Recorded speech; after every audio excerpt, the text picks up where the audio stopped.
I think we'll start this little exercise with a very short poem. I don't know the author. It carries an interesting message. It's well known. Heretic, rebel, a thing to flout. He drew a circle and put us out. But Love and I had the wit to win. We drew a circle and put him in.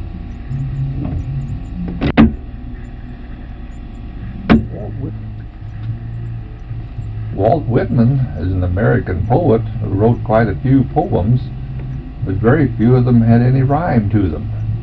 He wrote such things as Leaves of Grass, wherein he says, "and kicked by my feet."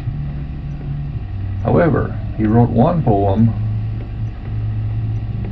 that was written shortly after Abraham Lincoln was shot. It's called "O Captain, My Captain." O Captain, my Captain, our fearful trip is done. The ship has weathered every rack, the prize we sought is won. The port is near, the bells I hear, the people all exulting, while follow eyes the steady keel, the vessel grim and daring. But oh heart, heart, heart, oh the bleeding drops of red, where on the deck my captain lies, fallen cold and dead.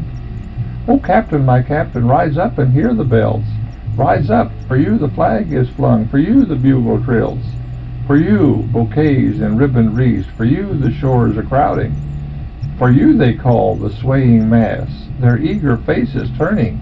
Here, Captain, dear father, this arm beneath your head, it is some dream that on the deck you've fallen cold and dead. My captain does not answer, his lips are pale and still. My father does not feel my arm, he has no pulse or will. The ship is anchored safe and sound, its voyage closed and done. From fearful trip the victor's ship comes in with object won. Exult, O shores, and ring, O bells, but I, with mournful tread, walk the deck my captain lies, fallen cold and dead. When in school we studied many poems. We had to learn a few of them. We had to learn some verses of some. Here is one written by Oliver Wendell Holmes, another American poet. We had one stanza to memorize. The Chamber Nautilus. Build thee more stately mansions, O my soul, as the swift seasons roll. Leave thy low vaulted past. Let each new temple, nobler than the last, shut thee from heaven with a dome more vast, till thou at length art free, leaving thine outgrown shell by life's unresting sea. Eugene Field wrote a short poem called Little Boy Blue. It goes something like this. The little toy dog is covered with dust, but sturdy and staunch he stands, and the little toy soldier is red with rust, and his musket molds in his hands. Time was when the little toy dog was new, and the soldier was passing fair, and that was the time when our little boy Blue kissed them and put them there. Now don't you go till I come, he said, and don't you make any noise. So toddling off to his trundle bed, he dreamt of the pretty toys. And as he was dreaming, an angel song awakened our little boy Blue. Oh, the years are many, the years are long, but the little toy friends are true. Aye, faithful to little boy Blue they stand, each in the same old place, awaiting the touch of a little hand, the smile of a little face. And they wonder, as waiting these long years through, in the dust of that little chair, what has become of our little boy Blue, since he kissed them and put them there. Spring is the season of the daffodils, and William Wordsworth did not forget them. He wrote a 4-stanza poem called The Daffodils. I wandered lonely as a cloud that floats on high o'er vales and hills, when all at once I saw a crowd, a host of golden daffodils, beside the lake, beneath the trees, fluttering and dancing in the breeze. Continuous as the stars that shine and twinkle on the Milky Way, they stretched in never-ending line along the margin of a bay. 10,000 saw I at a glance, tossing their heads in sprightly dance. The waves beside them danced, but they outdid the sparkling waves in glee. A poet could not but be gay in such a jocund company. I gazed and gazed, but little thought what wealth the show to me had brought. For oft, when on my couch I lie in vacant or in pensive mood, they flash upon that inward eye which is the bliss of solitude, and then my heart with pleasure fills and dances with the daffodils.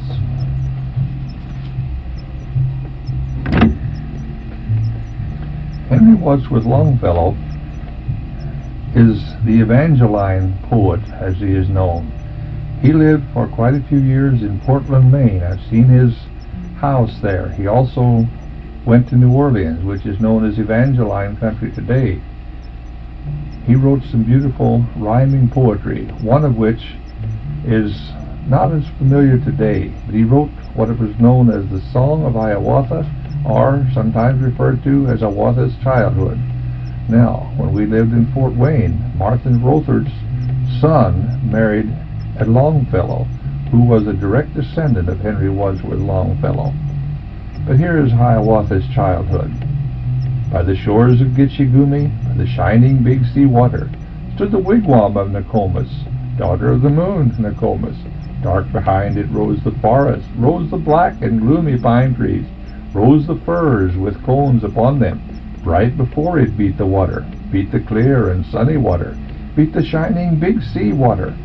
There the wrinkled old Nokomis nursed the little Hiawatha, rocked him in his linden cradle, bedded soft in moss and rushes, safely bound with reindeer sinews, stilled his fretful wail by saying, "Hush, the naked bear will hear thee," lulled him into slumber singing, "Ewa-yay, my little owlet, who is this that lights the wigwam? With his great eyes lights the wigwam. Ewa-yay, my little owlet." Many things Nokomis taught him of the stars that shine in heaven. Showed him Ishkudah, the comet, Ishkudah with fiery tresses. Showed the death dance of the spirits, warriors with their plumes and war clubs, flaring far away to northward in the frosty nights of winter. Showed the broad, white road in heaven, pathway of the ghosts, the shadows, running straight across the heavens, crowded with the ghosts, the shadows.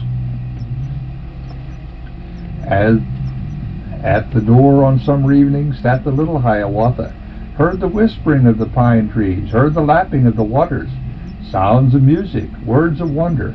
Minnie-wah-wah, said the pine trees, Mud-wah-ashka, said the water, saw the firefly, Wah-wah-taisi, flitting through the dusk of evening, with the twinkle of its candle lighting up the brakes and bushes.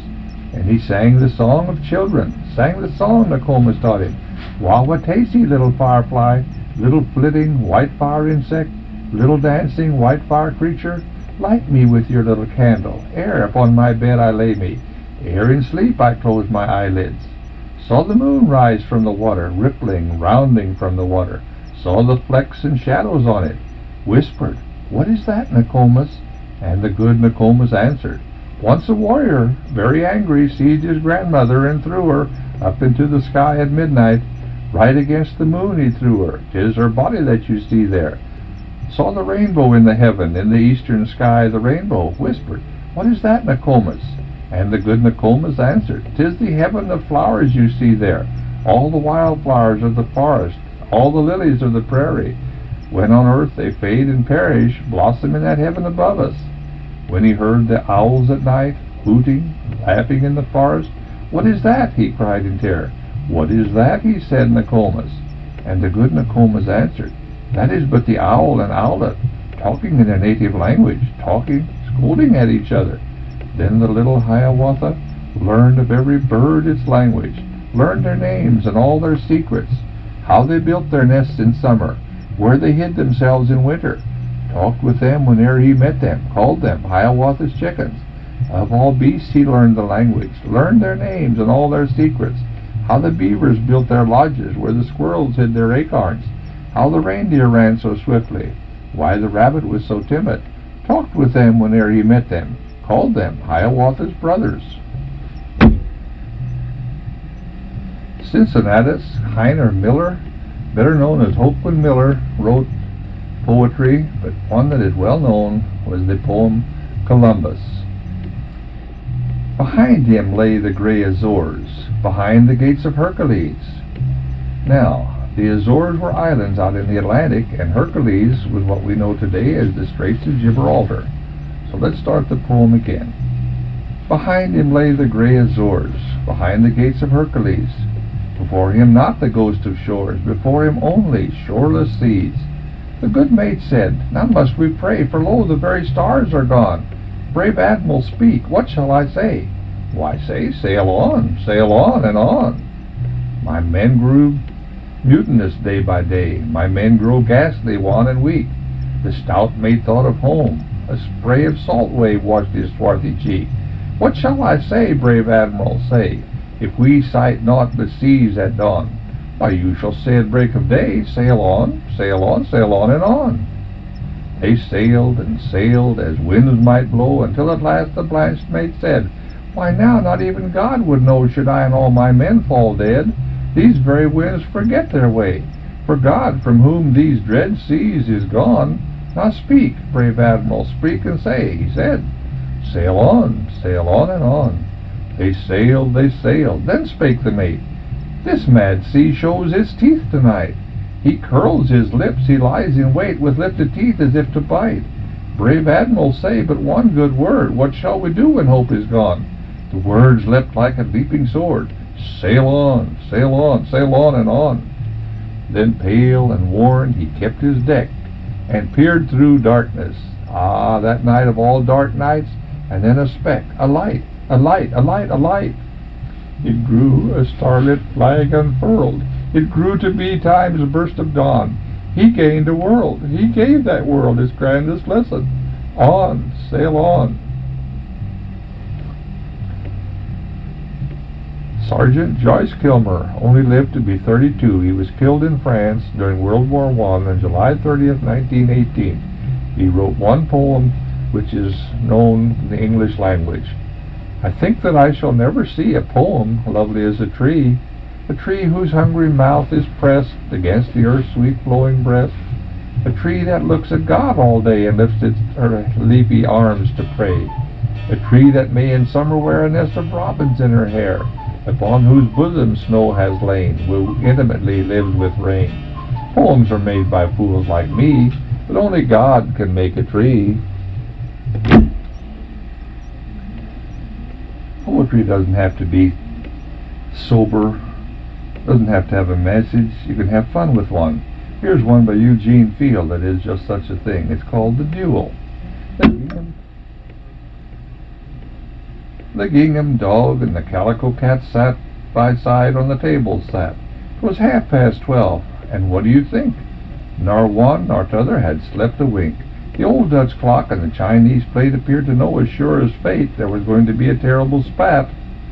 I wasn't there. I simply state what was told to me by the Chinese plate. The gingham dog went bow wow wow, and the calico cat replied meow. The air was littered an hour or so with bits of gingham and calico, while the old Dutch clock in the chimney place up with its hands before its face, for it always dreaded a family row. Never mind, I'm only telling you what the old Dutch clock declares is true. The Chinese plate looked very blue and wailed, "Oh dear, what shall we do?" But the gingham dog and the calico cat wallowed this way and tumbled that, employing every tooth and claw in the awfulest way you ever saw. And oh, how the gingham and calico flew. Don't fancy I exaggerate. I got my news from the Chinese plate.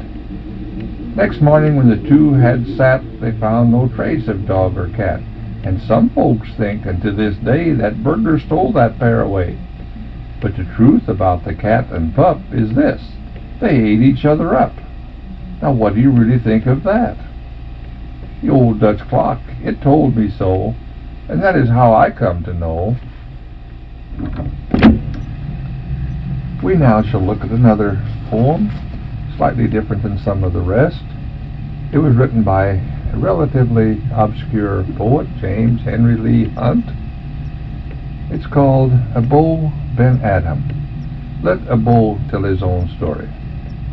Abo Ben Adam, may his tribe increase, awoke one night from a deep dream of peace, and saw within the moonlight of his room, making it rich and like a lily in bloom, an angel writing in a book of gold. exceeding peace that made Ben Adam bold. And to the presence in the room he said, What writest thou? The vision raised its head, and with a look made of all sweet accord answered the names of those who love the Lord. And is mine one? Said a bow. Nay, not so, replied the angel. A bow spoke more low, but cheerily still, and said, I pray thee then, write me as one who loves his fellow men. The angel wrote and vanished. The next night it came again with a great awakening light, and showed the names whom love of God had blessed. And lo, Ben Adam's name led all the rest.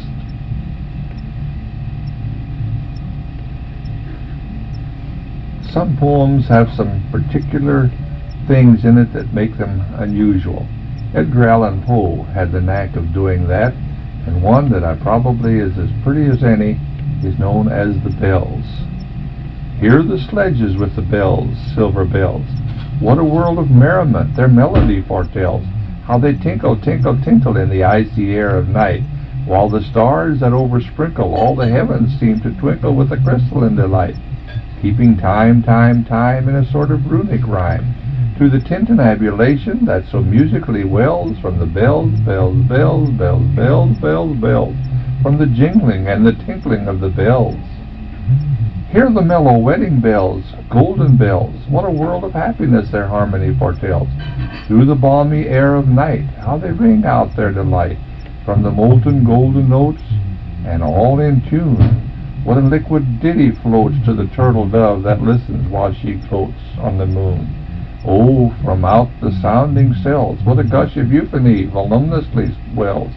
How it swells, how it dwells on the future, how it tells of the rapture that impels to the swinging and the singing of the bells, bells, bells, of the bells, bells, bells, bells, bells, bells, bells, to the rhyming and the chiming of the bells. Hear the loud alarum bells, brazen bells. What a tale of terror now their turbulency tells. In the startled ear of night, how they scream out their affright. Too much horrified to speak, they can only shriek, shriek, out of tune, in a clamorous appealing to the mercy of the fire, in a mad expostulation with the deaf and frantic fire, leaping higher, higher, higher, with a desperate desire and a resolute endeavor. Now sit or never by the side of the pale-faced moon. Oh, the bells, bells, bells, what a tale their terror tells of despair. How they clang and clash and roar. What a horror they outpour on the bosom of the palpitating air. Yet the ear it fully knows by the twanging and the clanging, how the danger ebbs and flows. Yet the ear distinctly tells in the jangling and the wrangling, how the danger sinks and swells, by the sinking or the swelling in the anger of the bells, of the bells, of the bells, bells, bells, bells, bells, bells, in the clamor and the clangor of the bells.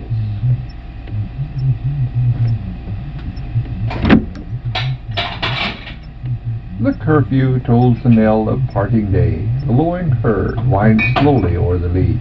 The ploughman homeward plods his weary way and leaves the world to darkness and to me.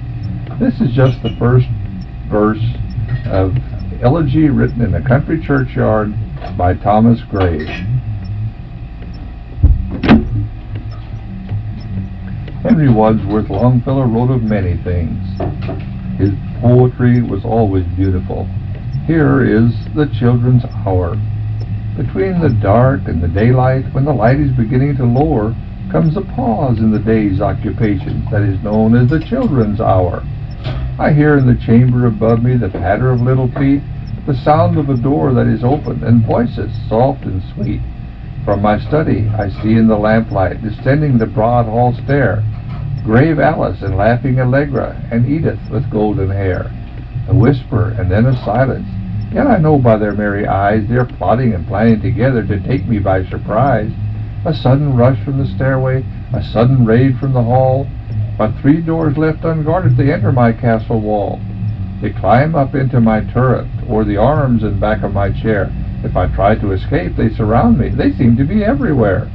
They almost devour me with kisses, their arms about me entwine, till I think of the Bishop of Bingen in his mouse tower on the Rhine. Do you think, O blue-eyed bandita, because you have scaled the wall, such an old mustache as I am is not a match for you all? I have you fast in my fortress, and will not let you depart, but put you down into the dungeon in the round tower of my heart, and there will I keep you forever, yes, forever and a day, till the wall shall crumble to ruin, and moulder in dust away.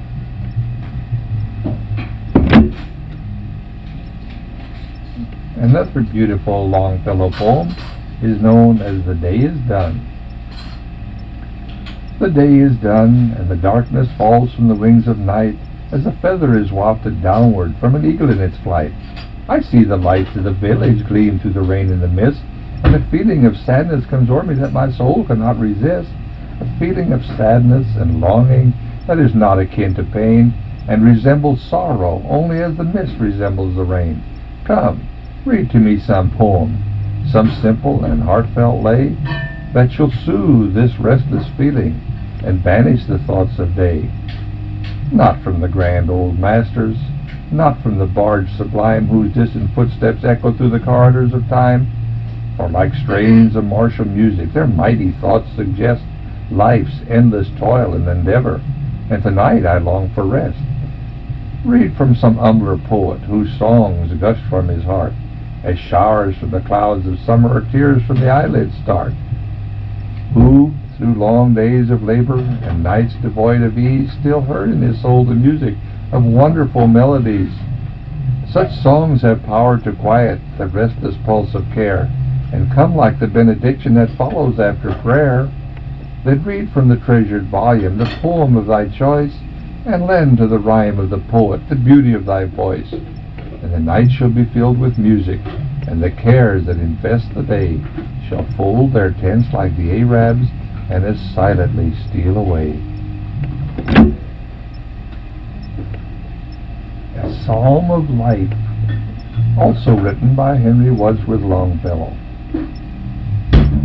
Tell me not in mournful numbers, life is but an empty dream, for the soul is dead that slumbers, and things are not what they seem. Life is real, life is earnest, the grave is not its goal. Dust thou art, to dust returnest, was not spoken of the soul. Not enjoyment and not sorrow is our destined end of way, but to act that each tomorrow find us farther than today. Art is long and time is fleeting, and our hearts, though stout and brave, still, like muffled drums, are beating funeral marches to the grave. In the world's broad field of battle, in the bivouac of life, be not like dumb, driven cattle, be a hero in the strife. Trust no future, however pleasant, let the dead past bury its dead. Act in the living present, heart within and God o'erhead. Lives of great men all remind us we can make our lives sublime, and departing, leave behind us footprints on the sands of time. Footprints that perhaps another, sailing o'er life's solemn main, a forlorn and shipwrecked brother seeing, shall take heart again. Let us then be up and doing, with a heart for any fate, still achieving, still pursuing, learn to labor and to wait. Another lesser-known poet, Henry Holcomb Benet, wrote, "The flag goes by." I like it. That's all. Along the street there comes a blare of bugles, a ruffle of drums, a flash of color beneath the sky. That's all. The flag is passing by. Blue and crimson and white it shines o'er the steel-tipped ordered lines. That's all. The colors before us fly, but more than the flag is passing by.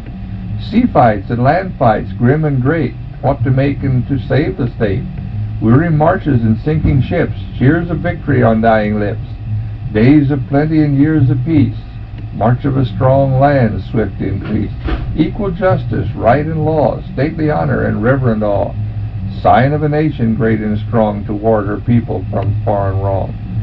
Pride and glory and honor all live in the colors to stand or fall. Hats off. Along the street there comes a blare of bugles, a ruffle of drums, and loyal hearts are beating high. Hats off. The flag is passing by. Longfellow wrote of many things. He wrote of bats and rats and birds with wings. He wrote of winds and the summer crop. He even wrote of the blacksmith shop.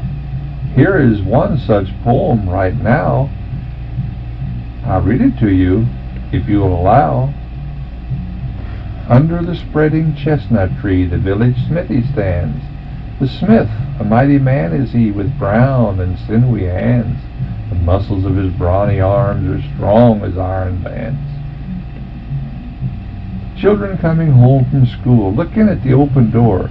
They love to see the flaming forge and hear the bellows roar, and catch the burning sparks that fly like chaff from a threshing floor.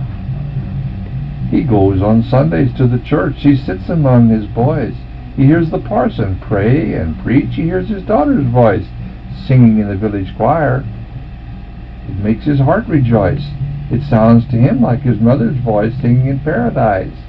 He needs must think of her again, aye, in the grave she lies, and with a hard, rough hand he wipes a tear out of his eyes.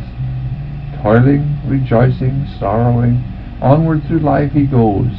Each morning sees some task begun, each evening sees it close.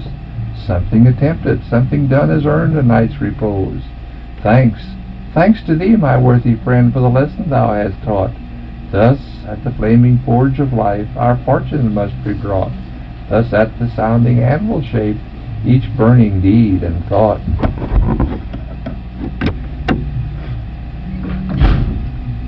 Once long ago, I shot an arrow into the air. It fell to earth, I knew not where, for so swiftly it flew that flight could not follow it in its flight. I breathed a song into the air. It fell to earth, I knew not where, for who hath sight so keen and strong that can follow the flight of song? Long, long afterwards in an oak, I found the arrow still unbroke, and the song, from beginning to end, I found it again in the heart of a friend. Edgar A. Guest has written many poems that carry a message or carry a challenge. Here is one such poem. It's called It Couldn't Be Done. Somebody said that it couldn't be done, but he with a chuckle replied that maybe it couldn't, but he would be one who wouldn't say so till he'd tried. So he buckled right in with a trace of a grin on his face. If he worried he hit it, he started to sing as he tackled the thing that couldn't be done, and he did it. Somebody scoffed, "Oh, you'll never do that. At least no one ever has done it." But he took off his coat and he took off his hat, and the first thing we knew he'd begun it. With a lift of his chin and a bit of a grin, without any doubt or quit it, he started to sing as he tackled the thing that couldn't be done, and he did it. There are thousands to tell you it cannot be done. There are thousands to prophesy failure. There are thousands to point out to you one by one the dangers that wait to assail you. But just buckle in with a bit of a grin. Just take off your coat and go to it. Just start to sing as you tackle the thing that cannot be done, and you'll do it. Here's a nonsensical little poem written by I.J. Bartlett. Now, I don't know who I.J. Bartlett is, but he wrote this poem, and it's kind of interesting. He had a good imagination. He called it The Town of Don't You Worry. There's a town called Don't You Worry on the banks of River Smile, where the cheer up and be happy blossoms sweetly all the while, where the never grumble flower blooms beside the fragrant rye, and the ne'er give up and patience point their faces to the sky. In the valley of contentment, in the province of I Will, you will find this lovely city, at the foot of No Fret Hill. There are thoroughfares delightful in this very charming town, and on every hand are shade trees named the very seldom frown. Rustic benches, quite enticing, you'll find scattered here and there, and to each a vine is clinging, called the frequent, earnest prayer. Everybody there is happy and is singing all the while in the town of Don't You Worry on the banks of River Smile. In April of 1836, an event occurred in Massachusetts, to which Ralph Waldo Emerson has written a poem that has been set to music. It is called the Concord Hymn. Now, Ralph Waldo Emerson, Dad lived right next to the bridge. In fact, The old manse is still there. You can go through it. It's an old house that was built 200 years ago during the early days of the American Revolution. It is standing within sight of the bridge. So this was particularly appropriate. Ralph Waldo Emerson lived in this house for a while. This poem was set to music and sung at the dedication of the Minuteman Monument at the Old North Bridge. It is called the Concord Hymn. By the rude bridge that arched the flood, their flagged April's breeze unfurled. Here once the embattled farmer stood, and fired the shot heard round the world. The foe long since in silence slept, alike the conqueror silent sleeps. And time the ruined bridge has swept down the dark stream with seaward creeps.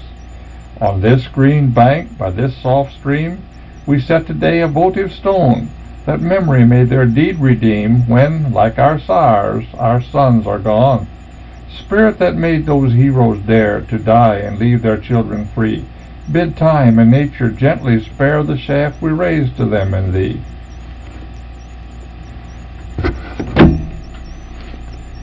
Here is a poem written by an unknown author. It's a well-known poem, so we need to add it to this list. It is called Grandfather's Clock. I'm sure you will recognize it. My grandfather's clock was too large for the shelf, so it stood 90 years on the floor. It was taller by half than the old man himself, though it weighed not a pennyweight more. It was brought on the morn of the day he was born, and was always his treasure and pride. But it stopped short, never to go again when the old man died. 90 years without slumbering, tick, tick, tick, tick, his life seconds numbering, tick, tick, tick, tick. It stopped short, never to go again when the old man died. In watching its pendulum swing to and fro, many hours that he spent while a boy, and in childhood and manhood the clock seemed to know and to share both his grief and his joy. For it struck 24 when he entered the door with a blooming and beautiful bride, but it stopped short, never to go again when the old man died. My grandfather said of those he could hire, not a servant so faithful he found, for it wasted no time and had but one desire, at the close of each week to be wound. And it kept in its place, not a frown on its face, and its hands never hung by its side, but it stopped short, never to go again when the old man died. It rang an alarm in the dead of night, an alarm that for years had been dumb, and we knew that his spirit was pluming for flight, that this hour for departure had come. Still the clock kept the time with a soft and muffled chime as we silently stood by his side, but it stopped short, never to go again when the old man died. Henry Wadsworth Longfellow wrote a lot of poems, long ones, interesting ones, narratives, sagas, and so forth. But here's a cute little one that he wrote. There was a little girl, is what he called it. There was a little girl, she had a little curl right in the middle of her forehead. And when she was good, she was very good. And when she was bad, she was horrid. Another interesting short poem written by another unknown author. They sometimes have very nice ones. It's not too long, but the author called it Dried Apple Pies. It's a poem of humor and whimsy. Here it is. I loathe, abhor, detest, despise, abominate dried apple pies. I like good bread, I like good meat, or anything that's fit to eat, but of all poor grub beneath the skies, the poorest is dried apple pies. Give me the toothache or sore eyes, but don't give me dried apple pies. The farmer takes his gnarlest fruit, 'tis wormy, bitter, and hard to boot. He leaves the hulls to make us cough, and don't take half the peeling off. Then on a dirty cord 'tis strung, and in a garret window hung, and there it serves as roost for flies, until it's made up into pies. Tread on my corns, or tell me lies, but don't pass me dried apple pies. I guess old Methuselah didn't know about those dried apple pies. At any rate, here's a little ditty about Methuselah. Methuselah ate what he found on his plate, and never, as people do now, did he note the amount of the calorie count. He ate it because it was chow. He wasn't disturbed as at dinner he sat, devouring a roast or a pie. To think it was lacking in granular fat or a couple of vitamins shy, he cheerfully chewed each species of food, unmindful of troubles or fears, lest his health might be hurt by some fancy dessert, and he lived over 900 years. The nice thing about poetry is that you can use anything for a topic. This one, written by John Godfrey Saxe, I don't know him, but it's a poem that you recognize instantly. It's called The Blind Men and the Elephant. It was 6 men of Indostan, to learning much inclined, who went to see the elephant, though all of them were blind, that each by observation might satisfy his mind. The first approached the elephant, and happening to fall against his broad and sturdy side, at once began to bawl, "God bless me, but the elephant is nothing but a wall." The second, feeling of the tusk, cried, "Oh, what have we here? So very round and smooth and sharp. To me it's mighty clear. This under of an elephant is very like a spear." The third approached the animal, and happening to take the squirming trunk within his hands, this boldly up and spake, "I see," quoth he, "the elephant is very like a snake." The fourth reached out his eager hand, and felt about the knee.